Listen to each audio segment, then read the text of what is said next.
જેતલપુરમાં બ્રાહ્મણ કુળમાં પરણ્યા રે, જેને શ્રીજી મહારાજને ઓળખ્યા.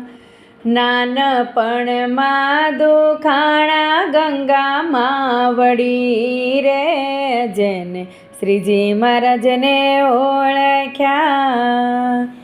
સાસુ સસરાની કરતા સેવા રે, જેને શ્રીજી મહારાજને ઓળખ્યા. ગુરુ વચને સદા વ્રત ચલાવતા રે, જેને શ્રીજી મહારાજને ઓળખ્યા. વાટું જોતા એક દિવસ પ્રભુ આવશે રે, જેને શ્રીજી મહારાજને